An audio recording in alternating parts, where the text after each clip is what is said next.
Bismillahirrahmanirrahim. Assalamualaikum warahmatullahi wabarakatuh.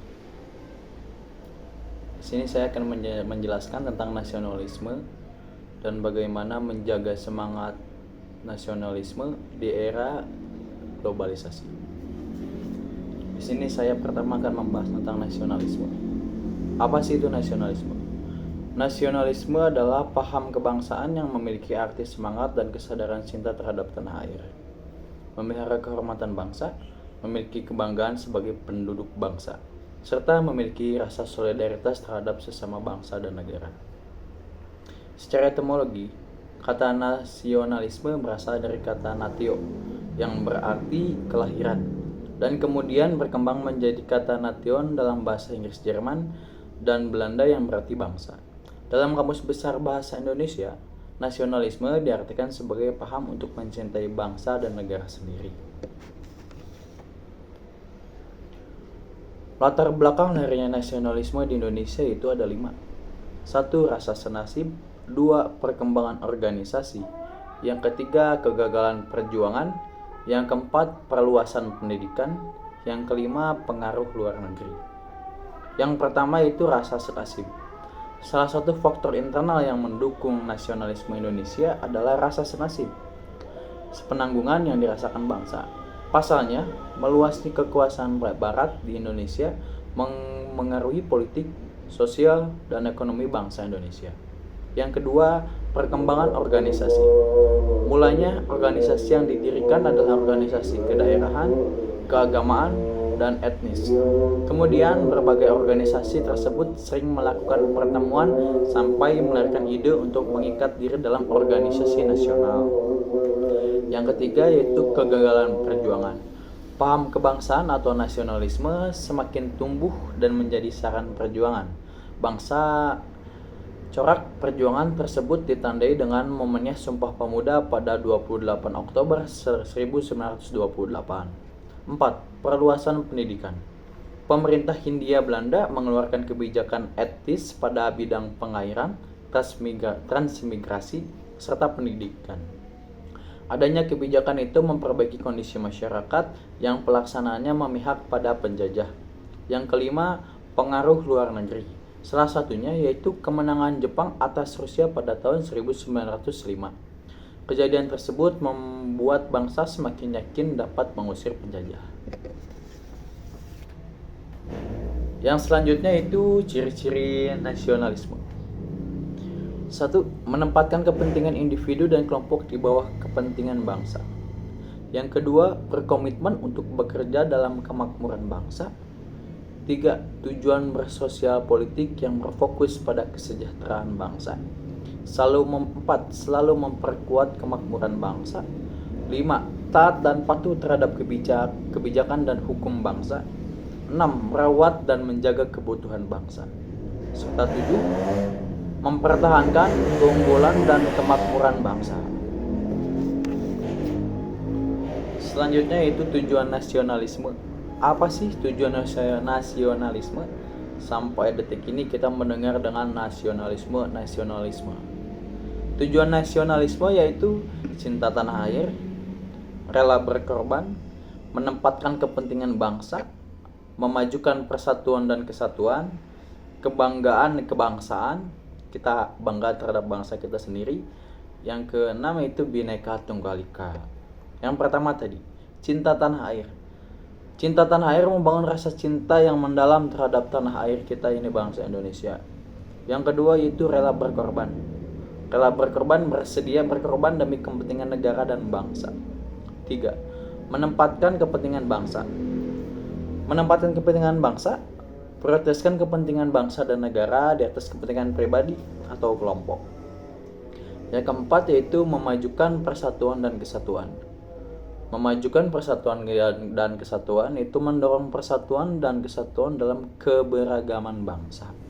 Yang kelima itu kebanggaan kebangsaan, yaitu membangun rasa kebanggaan menjadi bagian dari suatu bangsa dan menjaga ketertiban dunia. Yang keenam itu Bhinneka Tunggal Ika. Bhinneka Tunggal Ika mendorong persatuan Indonesia dengan tetap menghormati keberagaman budaya dan agama yang ada di Indonesia. Yang selanjutnya yaitu sesuai dengan tadi judul, menjaga semangat nasionalisme di era globalisasi. Apa sih itu globalisasi? Di sini saya akan menjelaskan tentang globalisasi. Globalisasi atau integrasi internasional adalah proses integrasi dan interaksi bertahap di antara entitas individu dan negara yang berbeda di seluruh dunia. Globalisasi semakin cepat dalam 2 dekade terakhir, karena globalisasi bukan hanya tentang perdagangan, ini juga tentang teknologi, imigrasi, dan juga budaya politik. Globalisasi menurut para ahli, yaitu ada 4 ahli di sini yang mengungkapkan pendapatnya. Yang pertama Emanuel Richer, yang kedua Selo Swemarjan, yang ketiga Martin Almrow, yang keempat Ahmad Suparman. Yang pertama menurut Emanuel Richer. Emanuel Richer menyatakan globalisasi adalah sebuah jaringan kerja global yang secara bersamaan mempersatukan masyarakat yang sebelumnya terisolasi ke dalam saling ketergantungan dan persatuan dunia. Yaitu yang kedua menurut Selo Swemarjan. Adapun Selo Swemarjan mengungkapkan globalisasi adalah proses terbentuknya sistem organisasi dan juga komunikasi antar masyarakat di seluruh dunia untuk mengikuti sistem dan kaidah-kaidah tertentu yang sama. Yang ketiga yaitu menurut Martin Almrow. Globalisasi menurut Martin Almrow adalah proses dari seluruh penduduk yang terhubung dalam komunitas dunia tunggal dan komunitas dunia global. Yang keempat yaitu Ahmad Suparman. Globalisasi adalah satu proses yang mana sesuatu benda atau perilaku dijadikan sebagai ciri dari setiap individu di dunia tanpa dibatasi oleh wilayah. Nah, yang selanjutnya yang saya akan jelaskan yaitu adalah tentang karakteristik global. Bagaimana gitu global mempunyai karakteristiknya. Karakteristik globalisasi yaitu ada 5. 1. Perubahan jarak, ruang, dan waktu. Yang kedua, saling ketergantungan di bidang ekonomi. Yang ketiga, masalah bersama meningkat. Yang keempat, meningkatnya interaksi. Yang kelima, banyaknya perdagangan antar negara.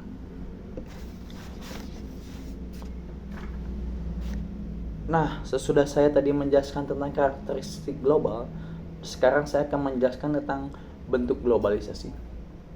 Yang pertama, globalisasi di bidang ekonomi. Yang kedua, globalisasi di bidang media dengan media sosial. Yang ketiga yaitu globalisasi di bidang iptek.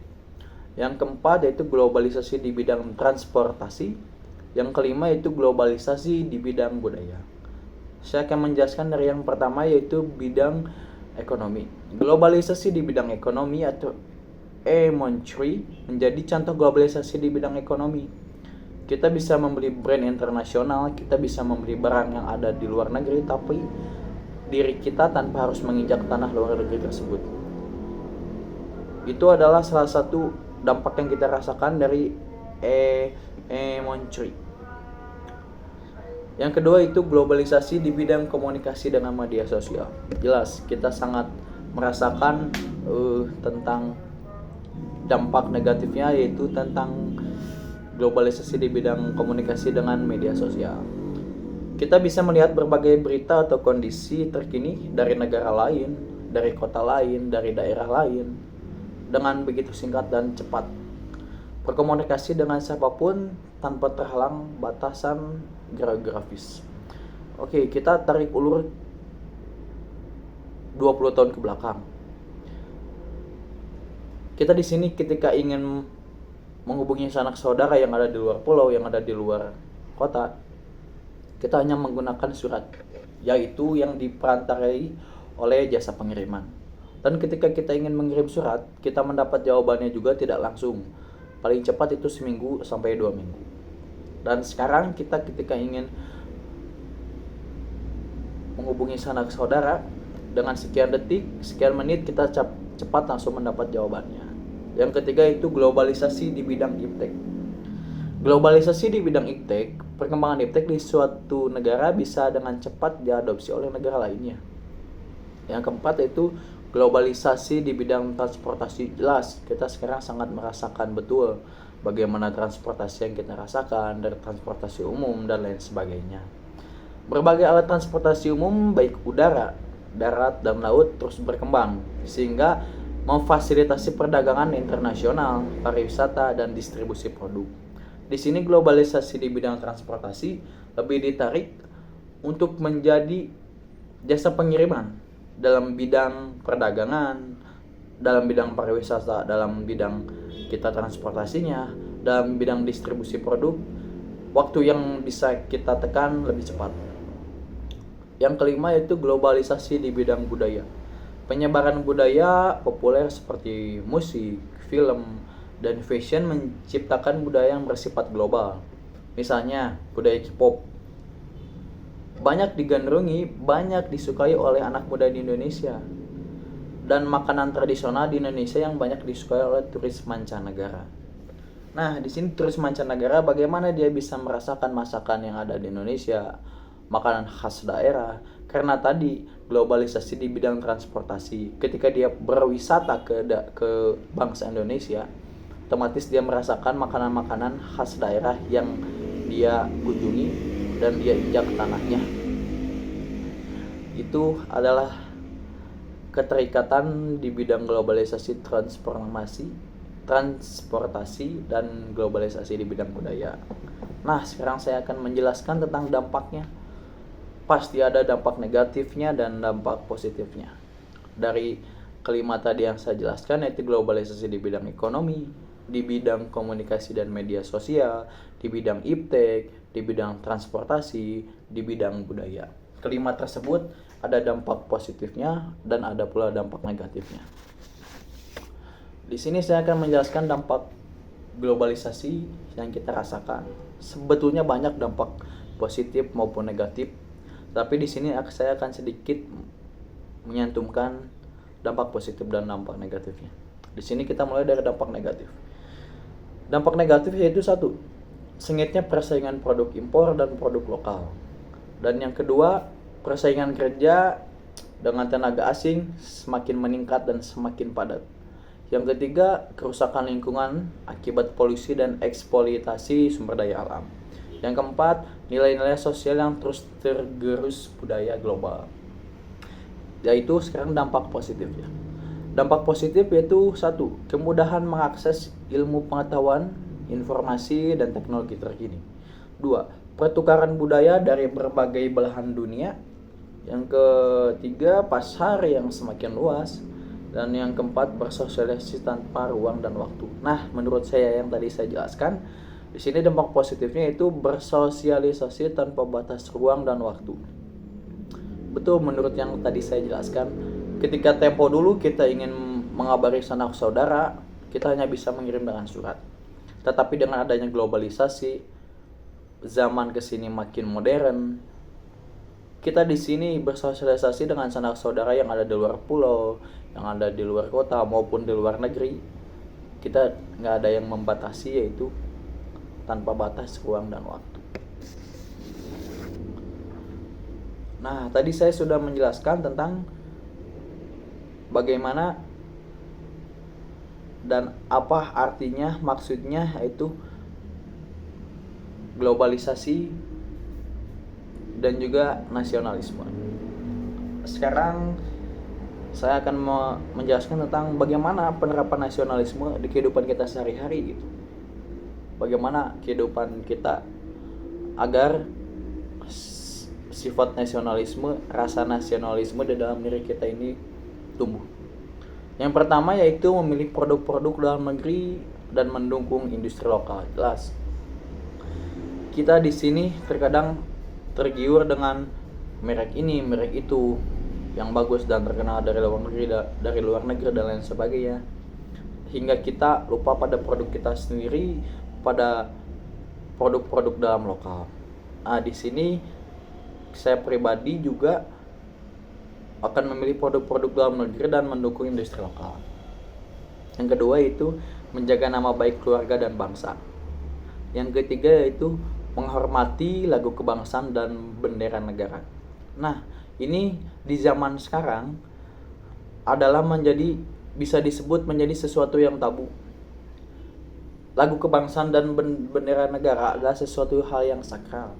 Tetapi untuk zaman sekarang, dua hal ini disepelekan. Hal ini disebut disepelekan karena apa? Karena personalnya, sifat nasionalismenya mereka belum bangkit, mereka belum tumbuh dengan maksimal. Yang keempat yaitu merawat dan melestarikan warisan sejarah. Jelas, bangsa Indonesia sampai ada di titik sekarang ini mempunyai sejarah tersendiri. Tetapi sama dengan yang sebelumnya, sejarah di sini dianggap sebagai sesuatu hal yang tidak penting dan disepelekan. Tetapi tidak oleh semua orang. Ada orang-orang tertentu yang mencintai sejarah. Mereka mengembangkan dan terus mengenalkan sejarah Indonesia kepada anak-anak muda Indonesia.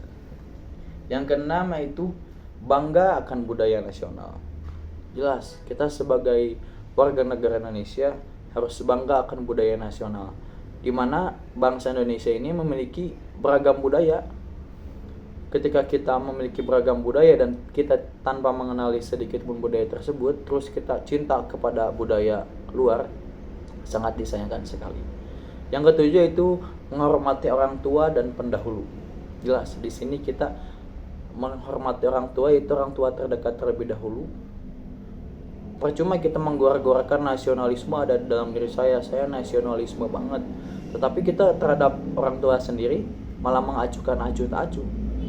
Dan pendahulu, yaitu kita harus belajar dari yang sudah-sudah, dari tokoh-tokoh yang berpengaruh di Indonesia. Kita ambil ilmunya, kita ambil manis-manisnya, kita ambil ilmu dan pengalaman yang bisa kita gunakan di zaman sekarang ini. Mungkin sekian yang bisa saya jelaskan tentang bagaimana menjaga semangat di zaman era globalisasi. Mohon maaf bila masih banyak kekurangan. Wassalamualaikum warahmatullahi wabarakatuh.